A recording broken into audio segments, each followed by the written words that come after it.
मत जाओ। आप ये कुरान मजीद है और कुरान शरीफ है जो हमारे हज़रत मोहम्मद सल्लल्लाहु अलैहि वसल्लम पर नाजिल हुई है। आप इस किताब को आप हिंदी में, इंग्लिश में, जो भी भाषा के आप जानकार हो उसमें खरीद कर आप इसको पढ़ के देखो और हमारे ज्ञान जो हमारे बाखबर संत रामपाल जी महाराज ने जो ज्ञान दिया है कुरान शरीफ, उसको मिलान करके देखो। आपको 1% भी कहीं कमी नजर नहीं आएगी। और इसी ज्ञान के आधार, इस कुरान मजीद के ज्ञान के आधार पर आप जो मौलवी साहब हैं, जो काजी साहब हैं, उनके ज्ञान को भी तुलना करके देखो। आपको निरानिरी वो झूठे नजर आएंगे, क्योंकि उन्होंने कसम खा रखी है कि जो कुछ कहेंगे झूठ कहेंगे, झूठ के सिवा कुछ नहीं कहेंगे। अगर वो सच्चाई इससे पहले बता देते तो हम एक दूसरे के प्रति ये ना सोचते कि ये धर्म गलत है या ये समाज गलत है, ये धर्म गलत है, ये समाज गलत है। किताबें सारी ही खुदा के बारे में बता रही है, चाहे वो पवित्र कुरान शरीफ हो, चाहे वो पवित्र ऋग्वेद हो, यजुर्वेद हो, सामवेद हो, अर्थवेद हो, या पवित्र बाइबल हो, या पवित्र गीता जी हो। ये सारी किताबें ही कुरान और तौरेत, इंजील, जबूर, ये सारी किताबें ही खुदा के बारे में बताती है। केवल एक ही किताब को सब कुछ समझ के बैठ जाना कि केवल एक ही किताब हमें उस खुदा के बारे में बताएगी, तो ये गलत है। एक सब्जेक्ट के पास होने से आप ना तो आप अपना फ्यूचर बना पाओगे, ना आप उस डिग्री को या उस सर्टिफिकेट को ले पाओगे जिस सर्टिफिकेट की आपको आपके फ्यूचर में जरूरत है। तो हमें खुदा की इबादत इस संसार में, खुदा की इबादत इस संसार में, इस जहान में, इस शैतानी लोक में जरूरत है।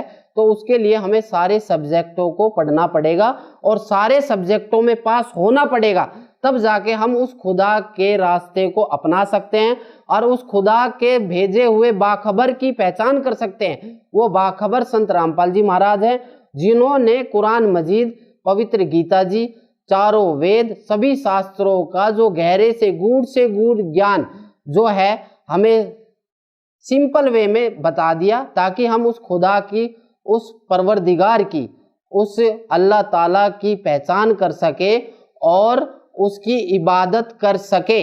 सर, एक हमारा अगला सवाल आपसे है कि इस्लाम धर्म के सबसे विवादित मुद्दा है कि जो मांस खाने का है, जो बकरे काटने का है, ऊंट काटने का है, मतलब कोई भी बड़ा से बड़ा जानवर काट देते हैं, तो क्या एक अल्लाह ऐसी इजाज़त दे सकता है? क्योंकि अल्लाह के भी बच्चे जो जीव जंतु हैं वो भी अल्लाह के ही बंदे हैं, तो क्या अल्लाह ऐसी इजाज़त दे सकता है इस्लाम में कि भाई आप बकरे काटो, ऊंट काटो, जो भी आता है, गाय काटो? तो क्या आपको लगता है? और आप ये भी बताइए कि हज़रत मोहम्मद जी जो हुए थे, क्या उन्होंने कभी बकरे का कत्ल या ऊंट का कत्ल या गाय का कत्ल किया था? सबसे पहले तो ये कुर्बानी जो है आने वाले समय में एक्चुअली अगस्त में बकरा ईद आ रही है, मुस्लिम समुदाय का त्यौहार होता है मुस्लिम धर्म का। तो ये बकरा ईद जो है, हजरत इब्राहिम अलैहिस्सलाम एक पैगंबर हुए थे, उनको रात को स्वप्न आया कि कोई अदृश्य शक्ति उनसे ये कह रही है कि अपने सबसे प्यारी चीज़ को कुर्बान कर दे। अब उन्होंने ये सोचा, अपने आप ही उन्होंने ये सोच लिया कि सबसे प्यारी चीज़ इंसान की उसकी औलाद होती है, तो वो अपनी औलाद को लेके चल दिए। तो जहाँ औलाद को लेके चले तो वो जंगलों में गए। बहुत सी जगह ये मिसाल आ रही है, जंगलों में गए। बहुत से ये कहते हैं कि वो पहाड़ों पे चले गए। ठीक है, क्लियर किसी को पता नहीं, पर अगर वास्तव में हकीकत को देखा जाए तो वो जंगलों में गए थे अपने बच्चे को लेके, और वो जंगल में ले जाके उसने अपने बच्चे को उल्टा लिटा दिया। उल्टा लिटा के अपनी आंखों में पट्टी बांध ली। वो पट्टी भी इसलिए बांधी क्योंकि उसका लगाव था उसके अंदर, ताकि वो उसके ऊपर छुरी ना चला सके। जब उसने वो छुरी चलाई तो एक वाकया आया है, जैसे अकॉर्डिंग टू मौलवी साहब, काजियों के साहब आया कि वो छोरे बच्चे की गर्दन से हटके वो दुम्बे में जाके लग गई। अब दुम्बे का मतलब लकड़ी का टुकड़ा भी होता है, दुम्बे का मतलब भेड़ भी होता है, भेड़ का बच्चा भी इन्होंने दुम्बे का मतलब, तो वहां कहते हैं कि भेड़ का बच्चा जो है जिबह हो गया, यानी कि भेड़ का बच्चा जो है कि गर्दन कट गई। अब वाकया ये है, अब इसमें ये कह दे कि जब से ये कुर्बानी का जो है वो चलने लग गया, पर हकीकत क्या है? हकीकत ये था कि खुदा ने परीक्षा ली हजरत इब्राहिम अलैहिस्सलाम की। हजरत इब्राहिम अलैहिस्सलाम की परीक्षा ली कि सबसे प्यारी चीज को मेरी राह में कुर्बान कर दे।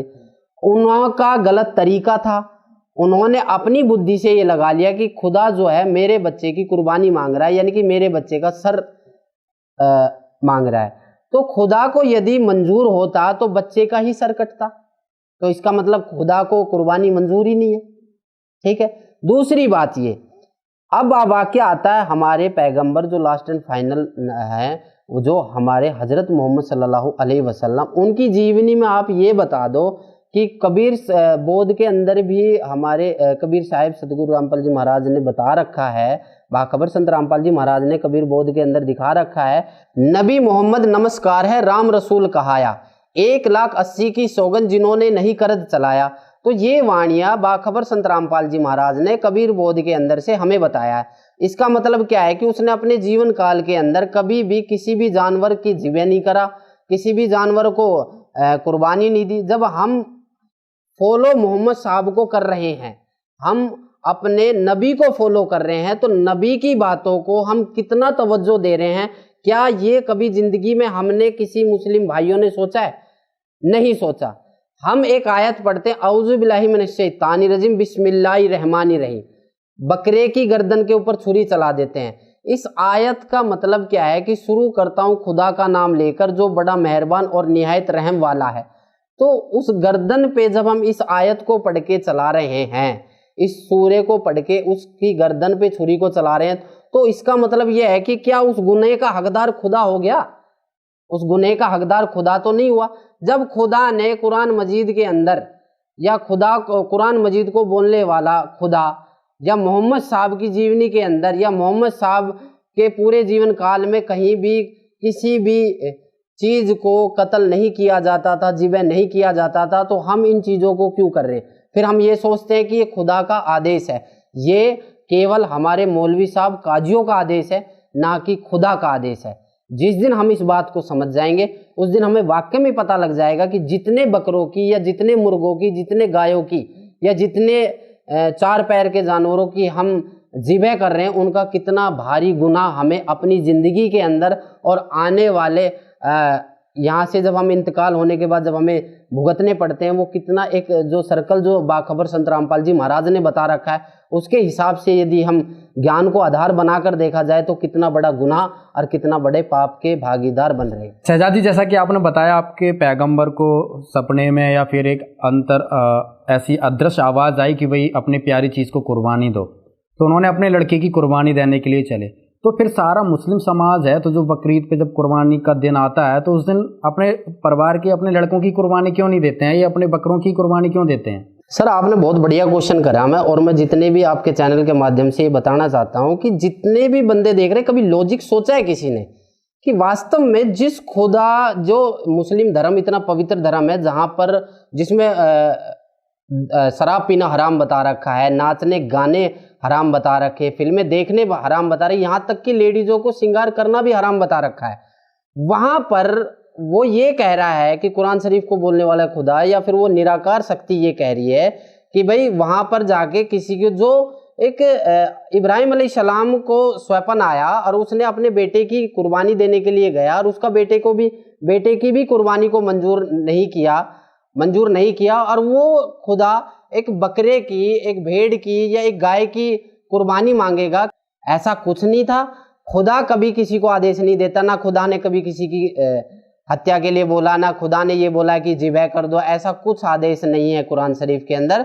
खुदा जो है वो खुदा तो ये कहता है कि सभी खुदा के बच्चे, और उस खुदा की पहचान करके, और बाखबर संत रामपाल जी महाराज की पहचान करके खुदा की इबादत को ग्रहण करो, और खुदा की इबादत करके जन्नत में जाओ। शहजाद खान जी, मेरा आपसे अगला सवाल है, क्या मांस खाना खुदा का आदेश हो सकता है? जो पूरा मुस्लिम समाज मांस खा रहा है, अब तो हिंदू भी खाने लगे हैं, ईसाई भी खाने लगे, ईसाई तो खाते हैं और सिख भी खाते हैं, तो जो कुरान में मांस खाने का दावा किया जाता है, और कुरान का और अल्लाह का जो रेफरेंस लिया जाता है, आप तो इस्लाम में काफ़ी आपका बचपन वहीं से गुजरा हुआ है, तो आप कैसे आप इस चीज़ को समझ रहे हैं जब से संत रामपाल जी की शरण में आप आए हैं? देखो, मुसलमान धर्म के अंदर जो मांस खाने का प्रावधान है, और उसको मौलवी साहब या काजी साहब ये कहते हैं कि कुरान शरीफ को बोलने वाला खुदा मांस खाने के लिए बोल रहा है। सबसे पहले तो कुरान शरीफ एक आसमानी किताब, पहली किताब नहीं है, इससे पहले भी 3 किताब और नाजिल हो चुकी है इस जहान के अंदर, जो कि जिसके अंदर मांस खाने का कोई आदेश नहीं है।